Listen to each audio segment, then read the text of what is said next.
aleluia, aleluia, aleluia, aleluia, aleluia.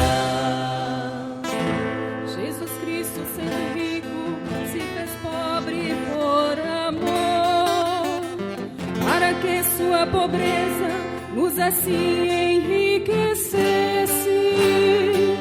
Aleluia, aleluia, aleluia, aleluia, aleluia, aleluia, aleluia, aleluia, aleluia, aleluia.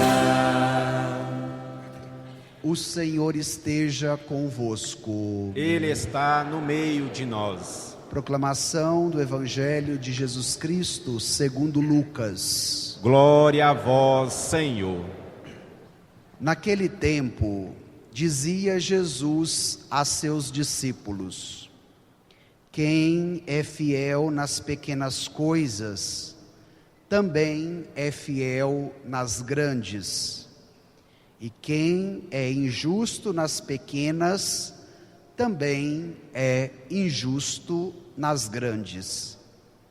Por isso, se vós não sois fiéis no uso do dinheiro injusto, quem vos confiará o verdadeiro bem? Se não sois fiéis no que é dos outros, quem vos dará aquilo que é vosso? Ninguém pode servir a dois senhores, porque ou odiará um e amará o outro, ou se apegará a um e desprezará o outro. Vós não podeis servir a Deus e ao dinheiro. Palavra da salvação. Glória a vós, Senhor. Louvai o Senhor que eleva os pobres. Irmãos e irmãs, celebramos hoje a liturgia do 25º domingo do tempo comum. E nós meditaremos agora este trecho que está contido no capítulo 16 do Evangelho segundo Lucas. Estamos ouvindo, ao longo deste ano litúrgico, de maneira sequencial, o Evangelho segundo Lucas. E o padre quer convidar você, durante a semana, tomar a sua Bíblia em casa e ler todo o capítulo 16. Nós vamos meditar apenas uma parte. No início deste capítulo, nós encontramos duas parábolas, cuja finalidade de Jesus com as parábolas era trazer um ensinamento na lida com os bens materiais. O trecho que nós acabamos de proclamar é o trecho mais breve, mas no lecionário também tem a possibilidade do trecho mais longo, que são dos versículos de 1 a 13. E lá Jesus vai contar uma parábola, que havia um homem rico, ele tinha um administrador, ele chamou o administrador e confiou todos os seus bens para que ele pudesse administrar, e foi para o estrangeiro. O administrador pegou os bens que não lhe pertenciam, que era do seu senhor, e esbanjou tudo. Quando o senhor volta, ele chama o administrador para que o administrador possa prestar contas do que lhe foi confiado. E aí, o que tinha acontecido? O administrador não tinha cuidado bem da administração daquilo que lhe foi dado. Então ele começa a chamar aqueles que deviam para o dono, para o senhor. E aí pergunta: quanto que você deve a ele? O primeiro vai dizer 100 barris de óleo. Aí o administrador fala para o outro: então pegue aí e anote que você está devendo apenas 50. Depois chama um segundo devedor daquele senhor e lhe pergunta: e você, o que está devendo para ele? Aí o devedor diz: eu estou devendo 100 medidas de trigo.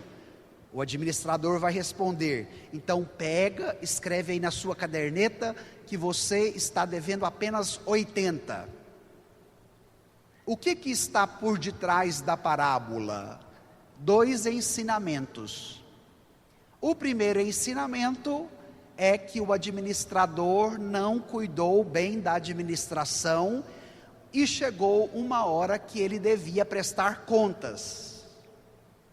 E depois, o segundo ensinamento da parábola: aquele homem foi astuto e desonesto, porque causando a injustiça de sonegar o que os devedores deviam, estava cometendo também um grande pecado.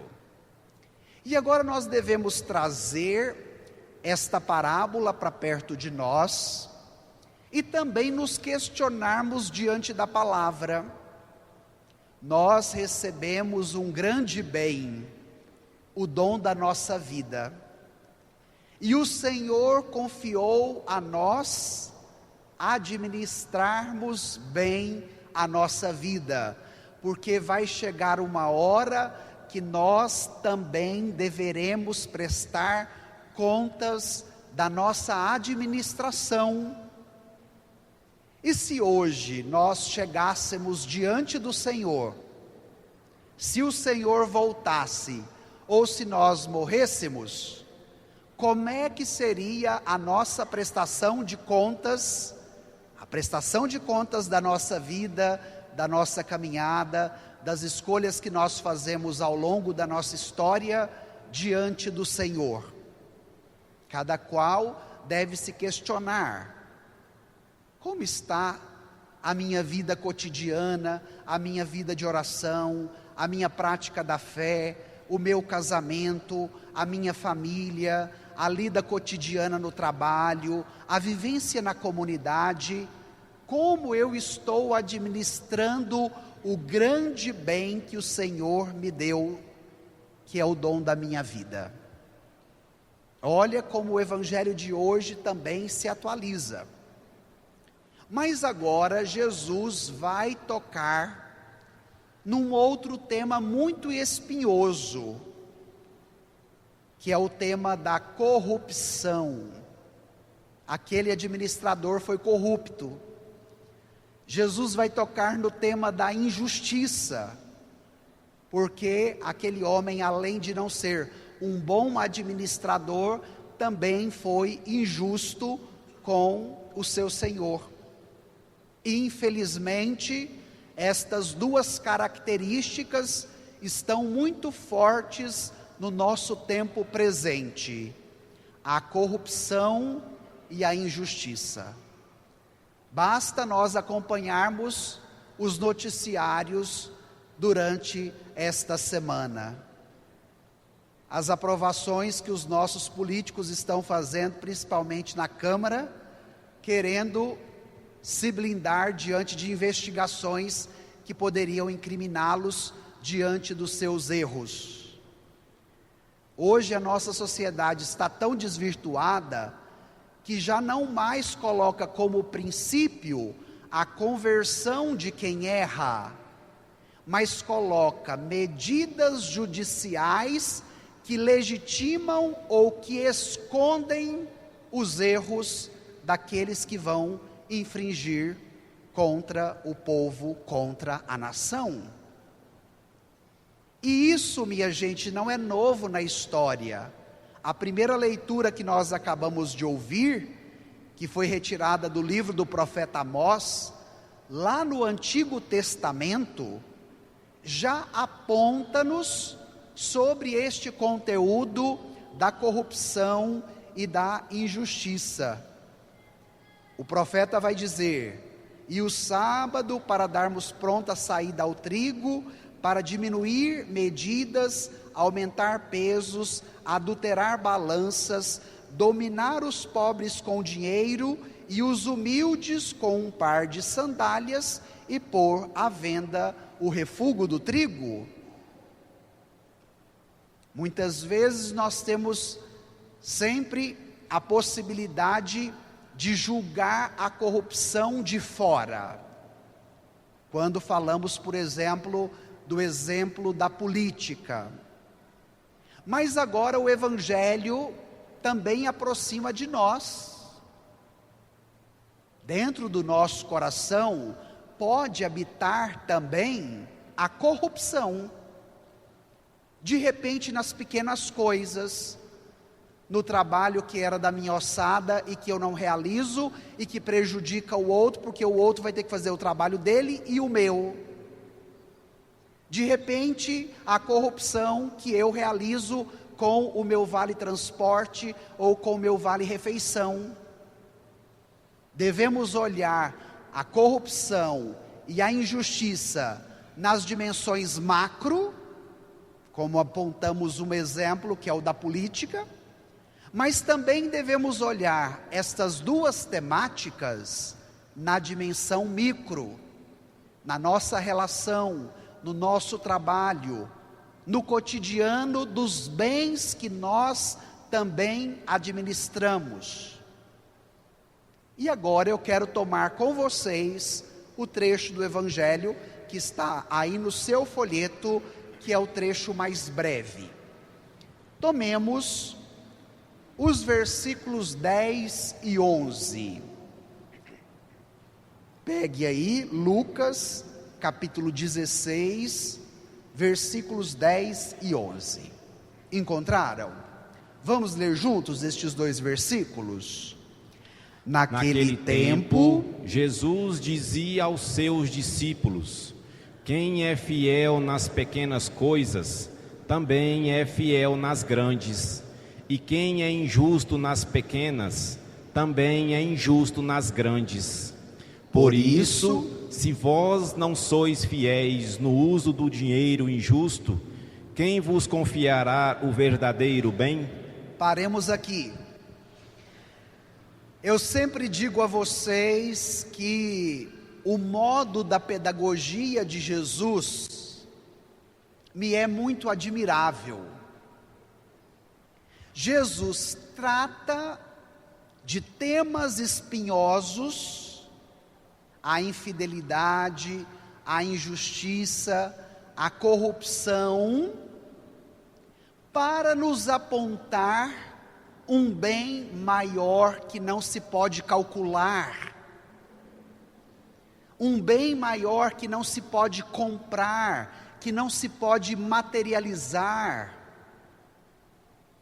E diante disso, nos aponta para o bem maior, mas nos ajuda também na administração dos bens menores que nos são confiados a cada dia.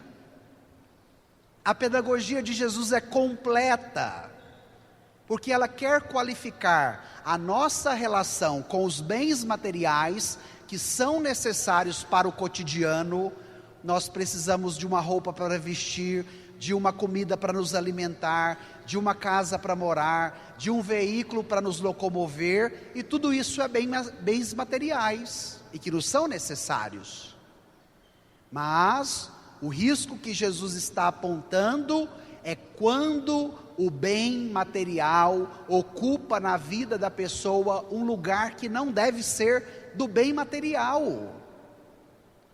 E aí qual é a novidade de Jesus? Apresentar um bem maior que não é calculável aos bens deste mundo. E como a nossa mentalidade hoje está se tornando uma mentalidade muito consumista, materialista, reduzida aos bens do aqui e do agora, nós corremos o risco de perdermos a capacidade de compreensão e de vivência que existe um bem maior que transcende a nossa materialidade. Jesus quer nos confiar um bem muito maior, a vida eterna, a salvação em Cristo Jesus, mas para que nós alcancemos o que é grande, o que eu preciso fazer, Padre? Ser fiel naquilo que é pequeno. Porque quem não é fiel nas pequenas coisas, também não será fiel onde? Nas grandes coisas. Se eu não sou fiel no meu casamento, se eu não consigo viver a fidelidade no meu matrimônio, eu também não terei a fidelidade para acolher os bens eternos. Se eu não sou fiel naquele trabalho que eu devo executar a cada dia, inclusive recebendo por ele, eu também não serei fiel nas grandes coisas. E nós muitas vezes temos uma visão míope. Eu não sou fiel na pequena porque ela é pequena, mas se fosse na grande eu seria. E aí Jesus vai dizer, não. Se não é fiel nas pequenas coisas, também não será fiel nas grandes coisas. E a nossa vida, minha gente, no dia a dia, no cotidiano, ela se faz de pequenas coisas. É levantar todos os dias, ir para o trabalho, arrumar os filhos, levar à escola, buscar, cuidar da casa, fazer uma atividade esportiva, e aí cada um pode fazer ali a anamnese da sua agenda semanal. A nossa vida, ela é composta por pequenas coisas a cada dia. E qual é a novidade do Evangelho para você nesta manhã de domingo? O Senhor te convida à vivência da fidelidade às pequenas coisas, para que você seja preparado para também ser fiel às grandes que o Senhor quer lhe oferecer. Conseguem perceber a atualidade do Evangelho para a nossa vida? Jesus apresenta a fidelidade e a justiça como filhas gêmeas.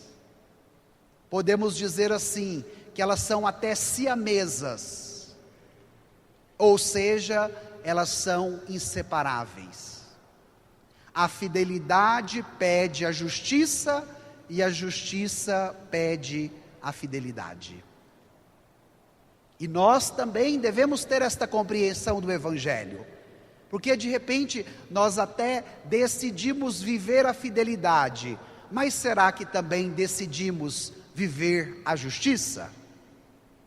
Permita com que o Evangelho de hoje te ajude a ser fiel e justo nas pequenas coisas, para que você também seja fiel e justo nas grandes coisas que o Senhor tem preparado para a sua vida.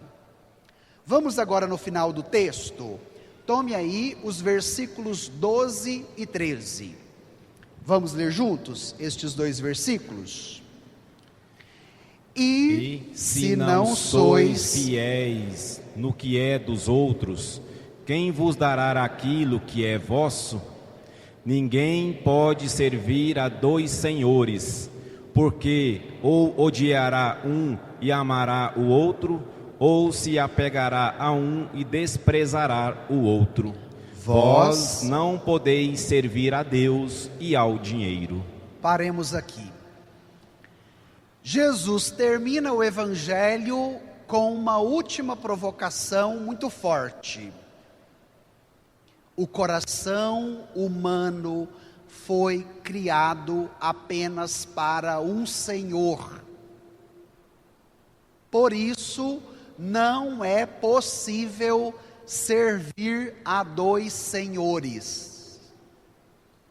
Por mais que a gente tente, por mais que nós nos justifiquemos diante das nossas escolhas, por mais que nós queiramos convencer os outros, o coração humano foi feito apenas para um Senhor. E aí Santo Agostinho, nos seus escritos, vai dizer: qual é o Senhor que o coração humano deve amar, adorar e servir? O Senhor que te criou. Olha como isso é profundo na fala de Agostinho. Se o coração humano foi criado para adorar, amar e servir apenas um Senhor, qual seria este Senhor? O Senhor que te criou. Por isso que no Salmo, agora há pouco, nós cantávamos: louvai o Senhor que eleva os pobres. Nós louvamos o Senhor que nos amou, o Senhor que nos criou, o Senhor que nos salvou. E o nosso coração foi criado para amá-lo, servi-lo e reverenciá-lo. Mas corremos o risco que outros senhores dominem o nosso coração. E aqui o Evangelho traz um termo no grego, mas que depois foi traduzido para o português como a palavra dinheiro. Mas se você pegar o Evangelho no escrito original, que é em grego, você vai encontrar o termo mamon, porque Mamon era considerado um deus fenício, o deus da riqueza, a potência que escravizava o mundo por meio dos bens materiais. A nossa tradução diz: vós não podeis servir a Deus e ao dinheiro. Porém, a compreensão do Evangelho é muito maior do que apenas o dinheiro financeiro, mas pode se tornar todos os bens, todas as riquezas, tudo aquilo que me tira a possibilidade de amar, de adorar, de reverenciar o verdadeiro Deus que me criou. E agora vem uma pergunta delicada que o Evangelho nos aponta: qual é o lugar que os bens materiais ocupam na sua vida? Eles ocupam o lugar de Deus? A sua vida é dedicada somente a eles? Ou você se abre a um bem maior que é capaz de elevar os seus olhares e de transcender o seu coração para um bem que não pode ser calculado, para um bem que não pode ser comprado, para um bem que não pode ser matematizado? Esse é o convite do Evangelho para cada um de nós. Lutemos, trabalhemos pelos bens materiais que nos são úteis, mas não permitamos que na nossa vida os bens materiais ocupam o lugar de Deus. Permitamos que na nossa vida o lugar de Deus seja de Deus, inclusive para nos qualificar na administração, no trabalho, na luta, na lida diária com os nossos bens materiais, que enquanto estivermos nesta vida, são importantes. Não podemos desconsiderá-los, mas também não podemos permitir que eles ocupem um lugar na nossa vida que não é deles. Que o lugar de Deus na sua vida seja de Deus. Que o bem maior que Ele quer te oferecer não seja privado pelos bens materiais que muitas vezes ocupam a sua cabeça, os seus sentimentos, a sua vontade, o seu trabalho. Se abra hoje a um bem maior que somente o Senhor pode nos oferecer.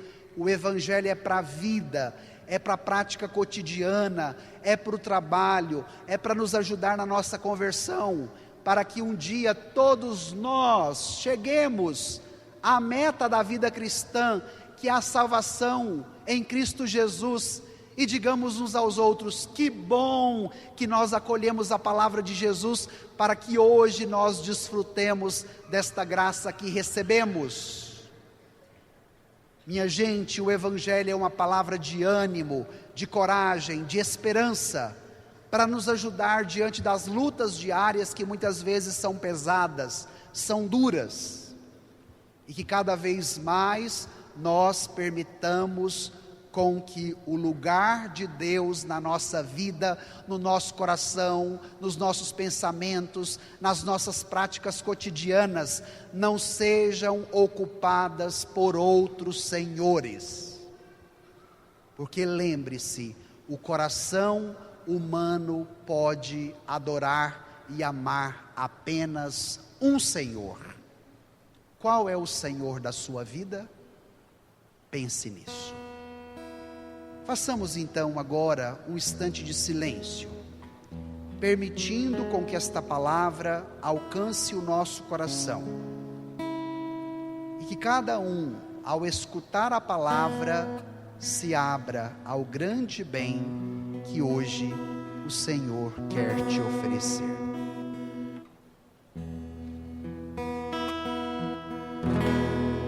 Quero te louvar,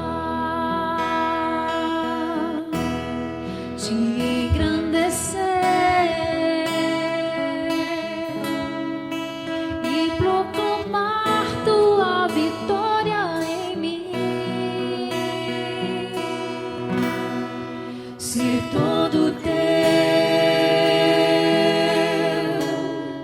é o meu prazer.